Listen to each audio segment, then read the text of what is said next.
Hi. I can see the audience tonight, so I can see also from the size of it, which last time was a black spot in front of my eyes, that there must be many of you here who are not thoroughly familiar with physics. And also a number that are not too versed in mathematics, and I don't doubt that there are some who know neither physics nor mathematics very well. That puts a considerable challenge on a speaker who is going to speak on the relation of physics and mathematics, a challenge which I, however, will not accept. I published the title of the talk in clear and precise language and didn't make it sound like it was something it wasn't. It's the relation of physics and mathematics. And if you find that in some spots it assumes some minor knowledge of physics or mathematics, I cannot help it. It was named... In thinking of the applications of mathematics to physics, it's perfectly natural that mathematics will be useful when large numbers are involved in complex situations. Although, for example, if we took biology, the action of a virus on a bacterium is, if you watch it under the microscope, unmathematical. A jiggling virus finds some spot on this odd-shaped bacterium, and they're all different shapes, and finds some spot, and maybe it pushes its DNA in, and maybe it doesn't, and so forth. And yet, if we do the experiment with millions and billions of bacteria and viruses, then we can learn a great deal about the viruses by taking averages and working with large numbers. And we can use the mathematics involved in the averaging. We can see whether the viruses develop in the bacteria some new strains and in what percentage, and so we can study the genetics, the mutation, and so forth. To take another more trivial example, you know, imagine an enormous board, a checkerboard to play checkers, or drafts. And if the board is very large, the actual operation of any one step is not mathematical. It's very simple if it's mathematical at all. It either goes one side or the other on a diagonal, or it reaches and becomes a king and can go backwards when it reaches the end. In other words, the statement of the rules are very simple and do not really involve any mathematics. But you could imagine that on an enormous board with lots and lots of pieces, some analysis of the best move or good moves or bad moves might be made by a deep kind of reasoning which would involve somebody having gone off first and thought about it in great depth, and that becomes mathematics, this abstract reason. Another example is switching in computers. If you have one switch is either on or off, and there's nothing very mathematical about that, although mathematicians like to start there with their mathematics. But with all the interconnections and wires to figure out what a very large system will do, one requires a mathematics. And I would like immediately to say that a mathematics has its primary application, or it has a tremendous application in physics, in a discussion of the detailed phenomena in complicated situations, granting the fundamental rules of the game. And that is something which, if I were talking only about the relation of mathematics and physics, I would spend most of my time discussing. But since this is part of a series of lectures on the character of physical law, I do not have the time to discuss the applications of mathematics and physics to calculating what happens in complicated situations, but we'll go immediately to another question, which is the character of the fundamental law. If we go back to our checker game, the fundamental laws are the rules by which the checkers move. The mathematics may be applied in a complex situation to figure out what happens in the next move, what's a good move to make, in a complicated situation, but very little mathematics is needed in the fundamental, simple character of the basic laws. Now, the strange thing about physics is that for the fundamental laws, we still need mathematics. For example, I give two examples, one in which we really do not and one in which we do. There's a law in physics called Faraday's law, which says that in an electrolysis, the amount of material which is deposited is proportional to the current and to the time that the current is acting. And that means that the amount of material is proportional to the charge which goes through the system. Sounds very mathematical. But what's actually happening is that electrons going through the wire each carry one charge. And to take an example, a particular example, it may be that to deposit one atom requires one electron to come. And so the number of atoms that are deposited is necessarily proportional to the number of electrons that flow, and thus to the charge that goes through the wire. So the mathematically appearing law has as its basis nothing very deep. requiring no real knowledge of mathematics, that one electron is needed for each atom in order for it to deposit itself. That's that's mathematics. I had to say number one. But it's not the kind of mathematics I'm talking about tonight. Now, if we take, on the other hand, Newton's law for gravitation, which has these aspects which I wrote down last time just to impress you with the speed at which mathematical symbols can carry information. We said that the force was proportional to the product of the masses of two objects and inversely is the square of the distance between them, and that bodies react to forces by changing their speeds or changing their motions in the direction of the force by amounts proportional to the force and inversely proportional to their masses. Now that's words, all right, and I didn't have to write the equation, but nevertheless, it's kind of mathematical, and we would wonder, how can this be a fundamental law? How can this planet out there look, what does it do? It looks at the sun, and it sees how far away it is, and it decides to calculate on its internal adding machine the inverse of the square of the distance, and that tells it how much to move. This is certainly no explanation of the machinery of gravitation. So you might want to look further. And various people have tried to look further. Newton was originally asked, it doesn't mean anything, it doesn't tell us anything. He says, it tells you how it moves. It should be enough, I told you how it moves, not what. But people are often unsatisfied without a mechanism, and I would like to describe one theory which has been invented for, among others, of the type that you might want, that this is the result of large numbers. And that's why it's mathematical.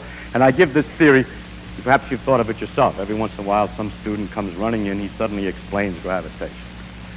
Suppose that in the world, everywhere, there are flying through us at very high speed a lot of particles that come equally in all directions. They're just shooting by, shooting by, shooting by, and once in a while hit us in a bombardment.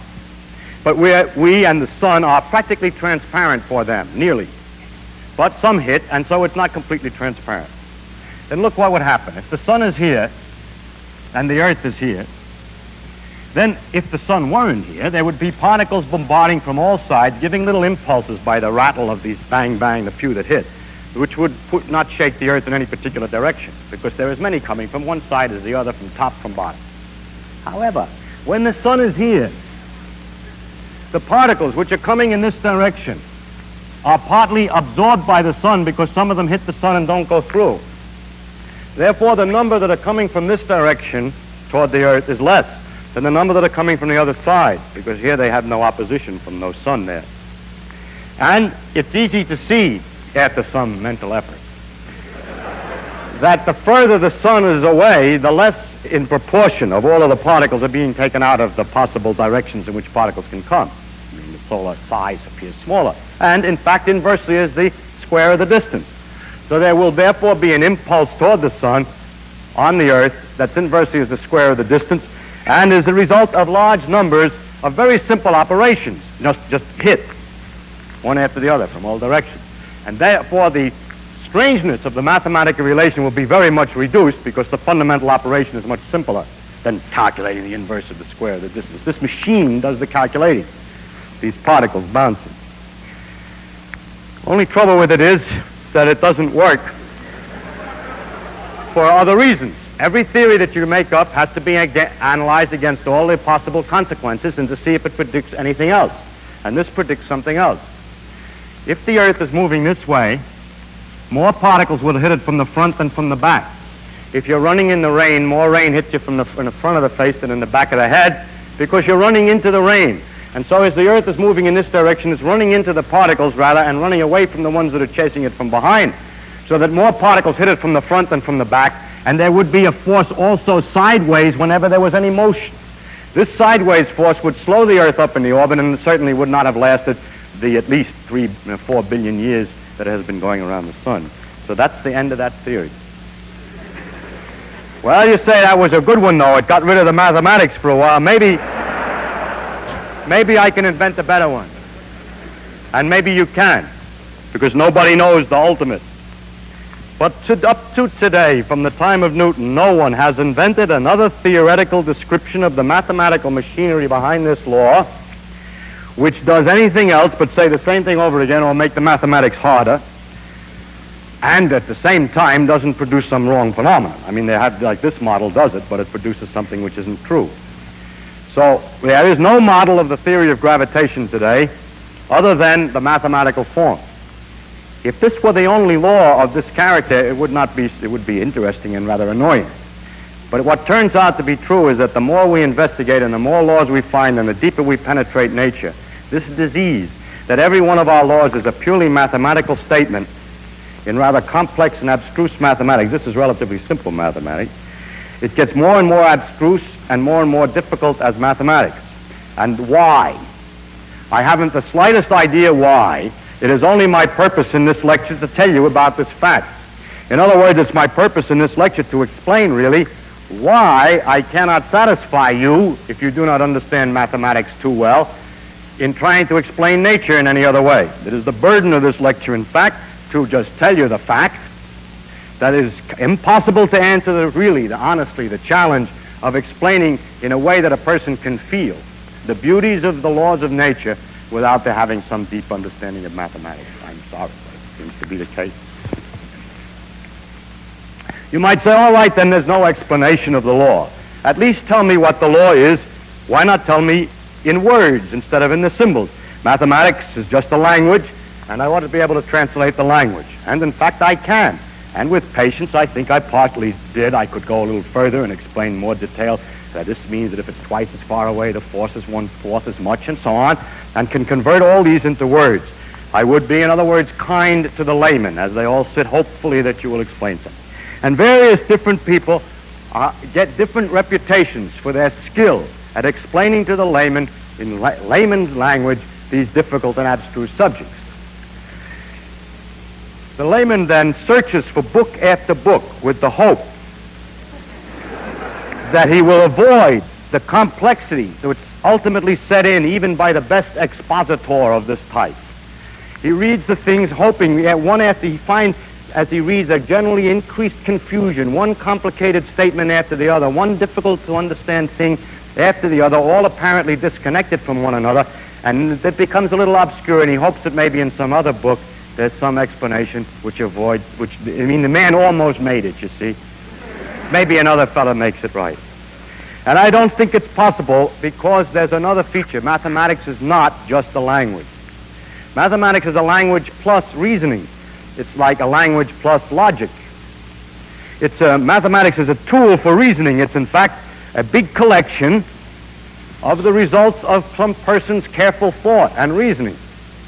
By mathematics, it is possible to connect one statement to another. For instance, I can say that the force is directed toward the sun. I can also tell you, as I did before, that the planet moves so that if I draw a line from the sun to the planet and draw another one at some definite period, like 3 weeks later, the area that's swung out by the planet is exactly the same as it will be in the next 3 weeks and the next 3 weeks and so on as it goes around the sun. Now, I can explain both of those statements to you carefully, but I cannot explain why they're both the same. So that if you don't appreciate the mathematics, you cannot see that the great variety of facts, the enormous apparent complexity of nature with all its funny laws and rules, each of which have been carefully explained to you, are really very closely interwoven. That logic permits you to go from one up to the other. It may be unbelievable that I can demonstrate that equal times will be swept out if the forces are directed toward the sun. And just to, if I may try, I will show you one demonstration to show you that those two things really are equivalent. And so that you can appreciate that there's more to merely the statement of the two laws, that the two laws are connected such that reasoning alone will bring you from one to the other. And the mathematics is disorganized reasoning, and that it's good to know how to do that, so to appreciate the beauty of the relationship of the statement.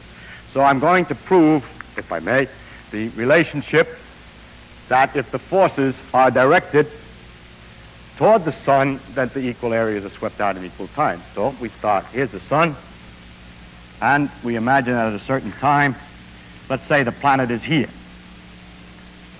and is moving in such a way that, let's say 1 second later or 1 hour, pick any time, let's say 1 second later, it's moved in such a manner that it has gotten to the position 2.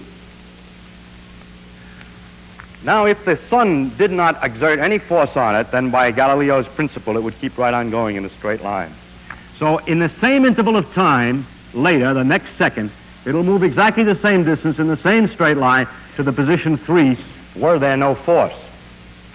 All right, now first we're going to show that if there's no force, equal areas are swept out in equal time. I remind you that the area of a triangle is half the base times the altitude, and that the altitude is the vertical distance to the base. And that if the triangle is sort of cockeyed, there's a name for it which I forget, obtuse, then the altitude is this vertical height here. See, I know about the triangles, I just don't know the name. Now let us draw the lines to these 2 points in the case that there was no motion whatsoever. The question, this doesn't draw very well, I'm not accurate, but these 2 distances are equal, remember. The question is, are these 2 areas equal? Well, consider the triangle made from the sun and the 2 points 1 and 2. It's this one. What's its area? It's this space multiplied by this height. And what about the other triangle, which is the triangle in motion from 2 to 3? It's this base times the same altitude. The 2 triangles have the same altitude and, as I indicated, the same base and have the same area. So far, so good. If there were no force from the sun, equal areas would be swept out in equal times. The 2 triangles have equal area. But there is a force from the sun. And during this interval, from 1 to 2 to 3, the sun is pulling and changing the motion in various directions, this way, that way. To get a good approximation to that, we'll take the central position or average position here and say that the whole effect during this interval was to change the motion by some amount in this direction toward the sun. That means that although the particles were moving this way and would have moved this way in the next second, because of the influence of the sun, the motion is altered by an amount that's poking in this direction. That's parallel to this, exactly parallel. These lines are parallel. It's the direction in which this new motion is. The new motion is a compound of what it wanted to do and the change that's been induced by the action of the sun. So it doesn't really end up at position 3, but rather at position 4. So now we would like to compare, it's getting complicated in the diagram, the triangle 2,4S and 2,3S. I'll show you that those are equal. Because they have the same base, those 2 triangles, this one here, and the one that happened when we had no force. The one with force and with no force have the same base. And do they have the same altitude? Sure, because they're included between parallel lines, and so they have the same altitude. And thus the area of the last triangle I drew is the same as the second one I drew, this 1, 2, 3, and that I had proved earlier was the same as the first one. So in the actual orbital motion of the planet, the area of the first, in second, and in the second are equal. So by reasoning, we can see a connection between the force, the fact that the force is toward the sun, and that the areas are equal. Not ingenious, no? This was, I borrowed this from Newton. It comes right out of the Principia, diagram and all. The letters are different, that's all, because he wrote in Latin. These are Arabic numerals. But incidentally, Newton made his proof geometrical like this, and made all his proofs in his book geometrical of this type. Today we don't use that kind of reasoning. We use a kind of analytic reasoning with symbols, which this kind of reasoning requires an ingenuity to draw the right triangles, the correct triangles, I mean, to notice about the areas and to figure out how to do it. You have to be clever. But there have been improvements in the methods of analysis so that one can be quite more stupid. And I write much faster, you're much more efficient then. And I want only to show what it looks like in the notation of the more modern mathematics, where you don't do anything but write a lot of symbols to figure it out. First, we would like to talk about how fast the area changes, and we represent that by area dot. And the area changes because of when the radius is swinging, it's the component of velocity at right angles to the radius times the radius that tells how fast the area changes. So this is the component of the radial distance multiplied by the velocity or rate of change of the distance. Now the question is whether the rate of change of area itself changes. The principle is it's not supposed to change. The rate of change of area is not supposed to change. So we differentiate, so-called, this again, and we put, that'll mean some little trick about putting dots in the right place. And that's all. You have to learn the tricks. It's just a series of rules that people have found out that are very powerful for such a thing. And this says the component of the velocity at right angles to the velocity. It is none. There is none. The velocity is in the same direction as itself. And the acceleration, which is this thing, the second derivative, or the derivative of velocity, is the force divided by the mass. So this says that the rate of change of the area is the component of force at right angles to the radius. But if the force is in the direction of the radius, as Newton said, then there's no force at right angles to the radius, and that means that the rate of change of area doesn't change. I just wanted to illustrate the different kinds of notation. Now, Newton knew how to do this, more or less, a slight different notation, but he wrote everything this way because he tried to make it possible for people to read his papers. He invented the calculus, which is this kind of mathematics, and is a good illustration of the relation of mathematics to physics. When the problems in physics get difficult, we may often look to the mathematicians who have already studied such a thing and have reasoned about such an item before and have prepared a line of reasoning for us to follow. On the other hand, they may not have, in which case we have to invent our own line of reasoning, which will then pass back to the mathematicians, because everybody who reasons carefully about anything is making a contribution to the knowledge of what happens when you think about something. And if you abstract it away and send it to the Department of Mathematics, they put it in the books as a branch of mathematics. Mathematics, then, is a way of going from one set of statements to another. It's evidently useful in physics because we have all these different ways that we can speak of things, and it permits us to develop consequences and analyze the situations and change the laws in different ways and to connect all the various statements. So that, as a matter of fact, the total amount that a physicist knows is very little. He has only to remember the rules for getting from one place to another, and he's able to do it then. In other words, all of the various statements about equal times, the forces in the direction of the radius, and so on, are all interconnected by reasoning. Now an interesting question comes up. Is there some pattern to it? Is there a place to begin fundamental principles and deduce the whole works? Or is there some particular pattern or order in nature in which we can understand that these are more fundamental statements and these are more consequential statements? There are two kinds of ways of looking at mathematics, which for the purpose of this lecture I will call the Babylonian tradition and the Greek tradition. In Babylonian schools in mathematics, the student would learn something by doing a large number of examples until he caught on to the general rule. Also, a large amount of geometry, for example, was known. A lot of properties of circles, theorem of Pythagoras, for example, formulas for the areas of cubes and triangles and everything else. And some degree of argument was available to go from one thing to another. Tables of numerical quantities were available so that you could solve elaborate equations and so on. Everything was prepared for calculating things out. But Euclid discovered that there was a way in which all of the theorems of geometry could be ordered from a set of axioms that were particularly simple. And you're all familiar with that much geometry, I'm sure. But the Babylonian attitude was, if I make my way of talking what I call Babylonian mathematics, is that you know all these various theorems and many of the connections in between, but you've never really realized that it could all come up from a bunch of axioms.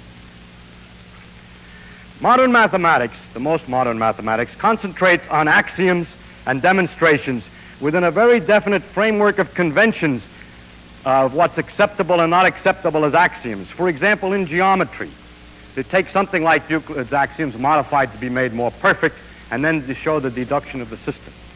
For instance, it would not be expected that a theorem like Pythagoras' that the sum of the squares of the areas of squares put on the sides of the triangle will equal the area of a square on a hypotenuse should be an axiom. On the other hand, from another point of view of geometry, that of Descartes, the Pythagorean theorem is an axiom. So the first thing we have to worry about is that even in mathematics, you can start in different places. Because of all these various theorems are interconnected by reasoning, there isn't any real way to say, well, these on the bottom here are the bottom, and these are connected through logic. Because if you were told this one instead, or this one, you could also run the logic the other way if you weren't told that one, and work out that one. It's like a bridge with lots of members, and it's over-connected. If pieces have dropped out, you can reconnect it another way. The mathematical tradition of today is to start with some particular ones which are chosen by some kind of convention to be axioms and then to build up the structure from there. The Babylonian thing that I'm talking about, which I don't really not Babylonian, but is to say, well, happen to know this, and I happen to know that, and maybe I know that, and I work everything out from there. And tomorrow I forgot that this was true, but I remembered that this was true, and then I reconstruct it again, and so on. I'm never quite sure of where I'm supposed to begin and where I'm supposed to end. I just remember enough all the time so that as the memory fades and the pieces fall out, I put the thing back together again every day. The method of starting from the axioms is not efficient in obtaining the theorems. In working something out in geometry, you're not very efficient if each time you have to start back at the axioms. But if you have to remember a few things in the geometry, you can always get somewhere else. It's much more efficient to do it the other way. And what the best axioms are not exactly the same, in fact are not ever the same, as the most efficient way of getting around in the territory. In physics, we need the Babylonian method and not the Euclidean or Greek method, and I would like to say why. The problem in the Euclidean method is to make something about the axioms a little bit more interesting or important. But the question that we have is, in the case of gravitation, is it more important, is it more basic, is it more fundamental, is it a better axiom to say that the force is directed toward the sun, or to say that equal areas are swept in equal time? Well, from one point of view, the forces is better, because if I state what the forces are, I can deal with a system with many particles in which the orbits are no longer ellipses because of the pull of one on the other, and the theorem about equal areas fails. Therefore, I think that the force law ought to be an axiom instead of the other. On the other hand, the principle that equal times are swept out in equal areas are swept out in equal times can be generalized when there's a system of a large number of particles to another theorem, which I had prepared to explain, but I see I'm running out of time. But there's another statement which is a little more general than equal areas in equal times. Well, I have to state what it is. It's rather complicated to say, and it's not quite as pretty as this one, but it's obviously the son of this one. I mean, it's the offspring. If you look at all these particles, Jupiter, Saturn, the sun, and all these things going around, lots of stars or whatever they are, all interacting with each other, and look at it from far away and project it on a plane, like this picture, then everything is moving this way, and moving that way, and so on. Then take any point at all, say this point, and then calculate how much each one is changing its area, how much area is being swept out by the radius to every particle, and add them all together.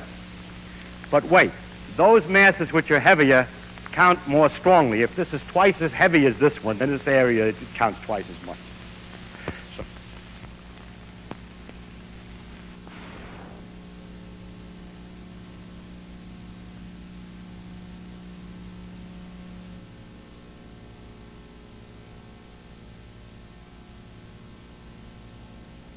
that's doing the sweeping, and the total of all of that is not changing in time.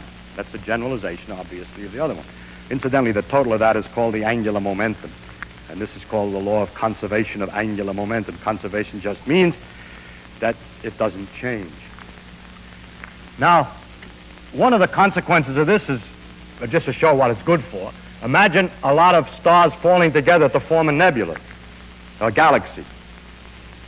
As they come closer in, if they were very far out and moving slowly, so there was a little bit of area being generated, but on very long arms, distances from the center, then if the thing falls in, the distances to the center are shorter now. If all the stars are now close in, then these radii are smaller. And in order to sweep out the same area, they have to go a lot faster.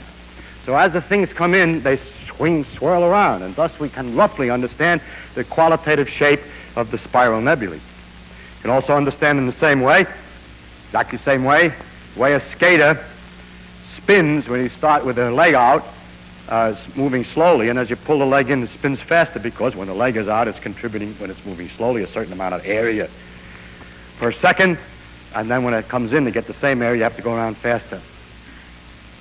But I didn't prove it for the skater. The skater uses muscle force. Gravity is a different force, yet it's true for the skater. Now we have a problem. We can deduce, often, from one part of physics, like the law of gravitation, a principle, which turns out to be much more valid than the derivation. This doesn't happen in mathematics, that the theorems come out in places where they're not supposed to be. In other words, if we were to say that the postulates of physics were this law of gravitation, we could deduce the conservation of angular momentum, but only for gravitation. But we discover experimentally that the conservation of angular momentum is a much wider thing. Now, Newton had other postulates by which he could get the more general conservation law of angular momentum, but Newtonian laws were wrong. There's no forces, it's all a lot of baloney, the particles don't have orbits, and so on. Yet, the analog, the exact transformation of this principle about the areas, the conservation of angular momentum, is true with atomic motions in quantum mechanics and is still, as far as we can tell today, exact. So we have these wide principles which sweep across all the different laws. And if one takes too seriously his derivations and feels that this is only valid because this is valid, you cannot understand the interconnections of the different branches of physics. Someday, when physics is complete, then maybe with this kind of argument, we know all the laws, then we could start with some axioms, and no doubt somebody will figure out a particular way of doing it. And then all the deduction will be made. But while we don't know all the laws, we can use some to make guesses at theorems which extend beyond the proof. So in order to understand the physics, one must always have a neat balance and contain in his head all of the various propositions and their interrelationships, because the laws often extend beyond the range of their deductions. This will only have no importance when all the laws are known. Another thing that's interesting in the relation of mathematics to physics is this. A very strange thing, that by mathematical arguments you can show that you can start from very many different apparent starting points and come to the same thing. That's pretty clear. If you have axioms, you can use some of the theorems. But actually, in the physical laws are so delicately constructed that the statements of them have such qualitatively different character that it's very interesting. So if you'll permit me, I'm going to state the law of gravitation in 3 different ways, all of which are exactly equivalent, it turns out. But they sound completely different. 1, there's a forces between the objects as described before, and each object, when it sees the force on it, accelerates or changes its motion, rather, at a certain amount per second, as I've described before. The regular way, I call it Newton's law. Now there's a completely different way. That law says that the force depends on something at a finite distance away. See, it has what we call non-local quality. The force on this depends on where that one is over there. Now, you may not like the idea of action at a distance, but it can know what's going on over there. So then there's another way of stating the laws, which are very strange, and it's called the field way of representing the laws. And it's so very hard to explain, but I just want to give you some rough idea of what it's like. And it says, different thing, completely different thing, that there's a number at every point in space. I know it's a number. It's not a mechanism. It's the trouble with this whole physics, that it must be mathematical this way. There's a number at every point in space. Here's a number, and so on. And the number's changing. It changes, rather, when you go from place to place. If an object is placed at one of these points, at somewhere in space, the force on it is in the direction in which that number, I'll call it the name it's given, called a potential, is in a direction in which that potential changes as quick as it can. And the force is proportional to how fast it changes as you move. That's one statement. That's not enough yet, because I have to tell you now how to determine how the potential varies. I could say the potential varies as 1 over the distance from each object. But that's back to the action at a distance idea. However, the force is at a distance. But you can state the law in another way, and it says the following. You don't have to know what's going on anywhere outside of a little ball. If you want to know what the potential is here, you tell me what it is on the surface of any ball, no matter how small. You don't have to look outside. You just tell me what is in the neighborhood and how much mass there is in the ball. The rule is this, that the potential at the center is equal to the average of the potential on the little ball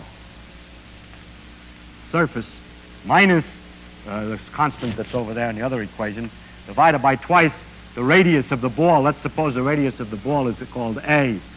and then multiplied by the mass that's inside the ball, if the ball is small enough. Now you see that this law is different than the other one because it only tells what happens at one point in terms of what happens very close by. Newton's laws tell what happened at one time in terms of what happens in another instant. It gives from instant to instant how to work it out. But in space, it leaps from place to place. But this thing is both local in time and also local in space because it depends only on what's in the neighborhood. And there's another way of representing. That's another way. Now, there's a completely different way. See, there's a difference in the philosophy, in the qualitative ideas involved. You don't like action at a distance. You can get away without it. Now I'll show you one which is philosophically the exact opposite, in which there's no discussion at all about how the thing works its way from place to place, in which the whole thing is an overall statement, as goes as follows. When you have other particles around and you want to know how this one moves from one place to another, you do it as follows. You calculate a certain quantity you invent a possible motion that gets from one given place to some other place that you're interested in a given amount of time. Say it wants to go from here to here in an hour, and you want to know by what route it can get from there to there in an hour, by what curve. So what you do is you calculate a quantity guessing the curve. If you try this curve, you calculate a certain number for this quantity. I don't want to just say what the quantity is, but for those who have heard of these terms, this quantity on this route is the average of the difference between the kinetic and potential energy. Now, if you calculate this quantity for this route and for another route, you'll get, of course, different numbers for the answer. But there's one route which gives the least possible number for that, and that's the route that the particle takes. Now we're describing the actual motion, the ellipse, by saying something about the whole curve. We have lost the idea of causality, that the particle's here, it sees the pull, it moves to here, it pulls. Instead of that, in some grand fashion, it smells all the curves around here, all the possibilities, and decides which one to take. This is an example of the wide range of beautiful ways of describing nature, and that when people talk that nature must have causality, well, you could talk about it this way. Nature must be stated in terms of a minimum principle. Well, you can talk about it this way.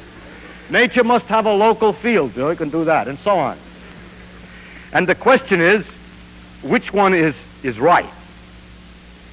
Now, if these various alternatives are mathematically not exactly equivalent, and if for certain ones there will be different consequences than for others, then that's perfectly all right then, because we have only to do the experiments to find out which way nature actually chooses to do it. Mostly people come along and they argue philosophically they like this one better than that one, but we have learned from much experience that all intuitions about what nature's going to do philosophically fail. It never works. One just has to work out all the possibilities and just try all the alternatives. Now, in this particular case that I'm talking about here, these theories are exactly equivalent. The mathematical consequences in every one of the different formulations of the three formulations, Newton's laws, the local field method, and this minimum principle, give exactly the same consequences. What do we do then? You will read in all the books that we therefore cannot decide scientifically on one or the other. That's true. They're not equivalent. They are equivalent.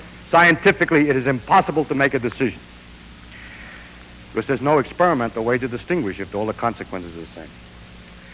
Psychologically, they're very different in two ways. First, philosophically, you like them or don't like them. Training is the only thing you can do to beat that disease. Second, psychologically, they're different because they're completely unequivalent when you go to guess at a new law. As long as a physics is incomplete and we're trying to find out the other laws and to understand the other laws, then the different possible formulations give clues as to what might happen in other circumstances. And they become not equivalent in psychologically suggesting to us the guess as to what the laws might look like in a wider situation. For instance, Einstein noticed that the law of gravity, he said that he realized that signals couldn't propagate faster than the speed of light, for electricity. He guessed that it was a general principle, the same guessing game as taking this angular momentum and extending it from one case where you proved it to the rest of the universe. He guessed that it was true of everything, and he guessed that it would be true of gravitation. If the signals can't go any faster than the speed of light, it turns out that the method of describing the forces instantaneously is very poor. And in the Einstein generalization of gravitation, this method of describing physics is hopelessly inadequate and enormously complicated, whereas this one is neat and simple, and so is this one. So we haven't decided between those two yet. In fact, it turns out that the quantum mechanics says that, and exactly as I stated them, neither is right, but that the fact that a minimum principle exists turns out to be a consequence of the fact that on a small scale, particles obey quantum mechanics. And the fact is the best laws at present understood is really a combination of the two, in which we use minimum principles plus local force, local laws. And the present day believes that the laws of physics have to have the local character and also the minimum principle. But we don't really know. So it's this way, that if you have a structure that's only partly accurate and something is going to fail, if you write it with just the right axioms, maybe only one axiom fails and the rest remains. You have to change one little thing. But if you write it with another set of axioms, they all collapse because they all lean on that. But we can't tell ahead of time, without some intuition and guesswork, as to which is the best way to write it until we find out the new situation. So we must therefore always keep all of the alternative ways of looking at the thing in our heads. So the physicists do Babylonian mathematics and pay little attention to the precise reasoning from fixed axioms. One of the amazing characteristics of nature is this variety of interpretational schemes which is possible. It turns out that it's only possible because the laws are just so and special and delicate. For instance, that the law is the inverse square is what permits it to become local. If it were the inverse cube, it couldn't be done this way. That the other end of the equation, that the force is related to the rate of change of the velocity, that's a consequence that permits this kind of a way of writing the laws, the minimum principle, because if, for instance, if the force were proportional to the rate of change of position instead of velocity, you couldn't write it in that way. If you try to modify the laws much, you find you can only write them in a very much fewer ways. I always find that mysterious, and I don't understand the reason why it is that the laws of physics always seem to be possible to be expressed in such a tremendous variety of ways. They seem to be able to get through several wickets at the same time.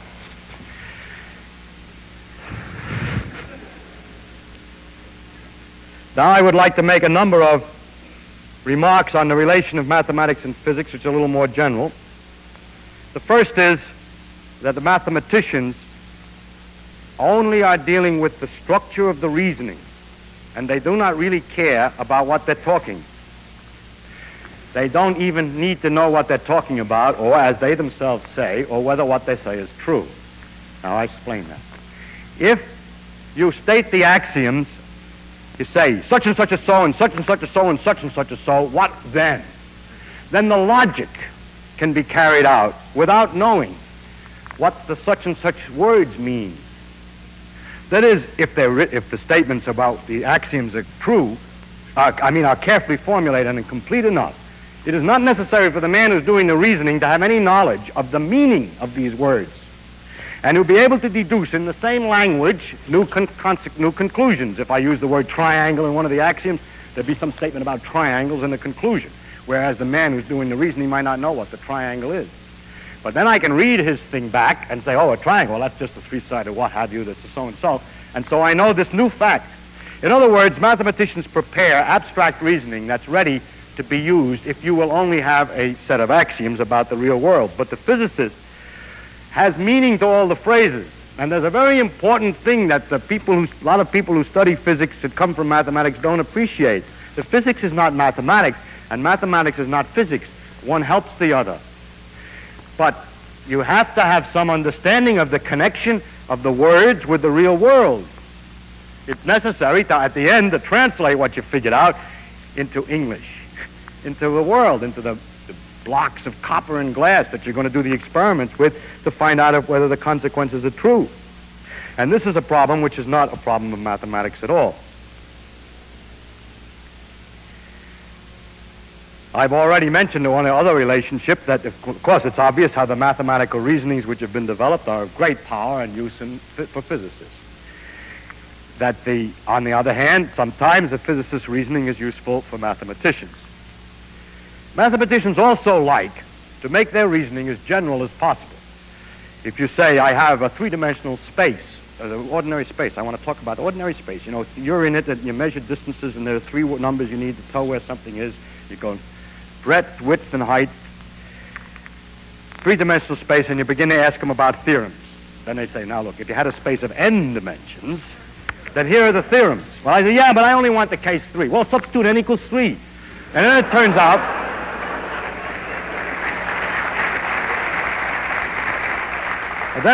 out that very many of the complicated theorems they have are much simpler because it happens to be a special case. Now, the physicist is always interested in a special case.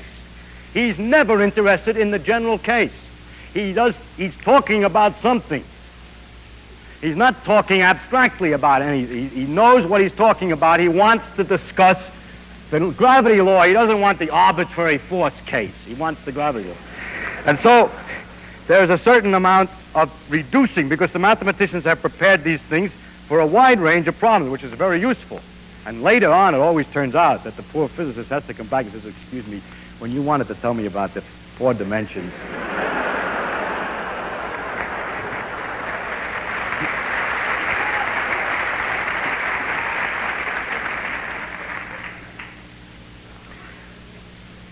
Now,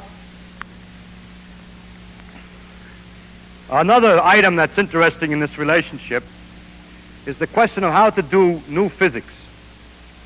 Is it important to have a feeling, a kind of intuition? Oh, I must mention one other item. When you know what it is you're talking about, that these things are forces, and these are masses, and this is inertia, and this is so on, then you can use an awful lot of common sense, seat-of-the-pants feeling about the world. You've seen various things. You know more or less how the phenomenon is going to behave. Well, the poor mathematician, he translates it into equations, and the symbols don't mean anything to him, and he has no guide but precise mathematical rigor and care in the argument. Whereas a physicist who knows more or less how the answer is going to come out can sort of guess part way and go right along rather rapidly. The mathematical rigor of great precision is not very useful in the physics, nor is the modern attitude in mathematics to look at axioms. Now, mathematicians can do what they want to do. One should not criticize them because they are not slaves to physics. It is not necessary that just because this will be useful to you, they have to do it that way. They can do what they will. It's their own job. And if you want something else, then you work it out yourself.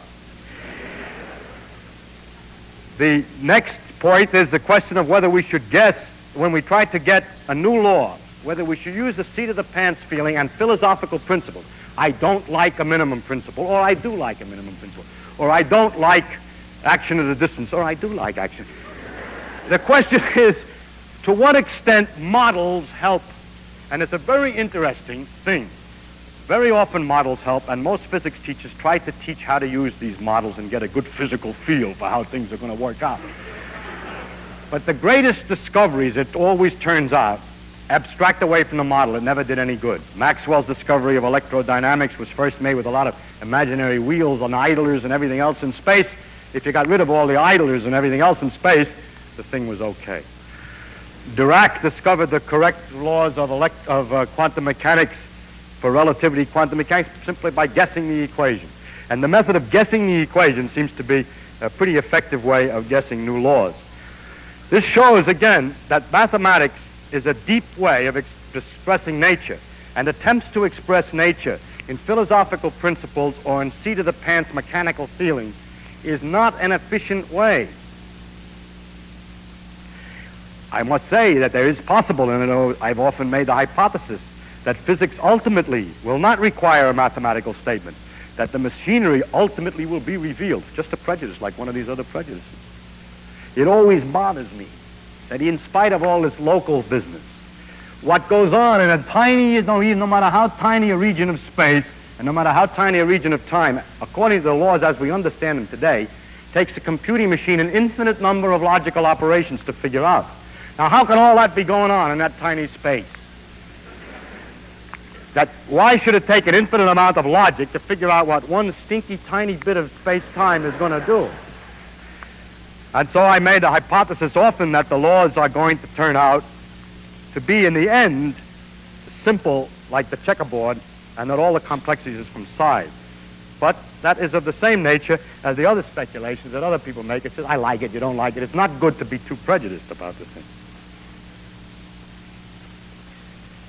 To summarize, I would use the words of Jeans, who said that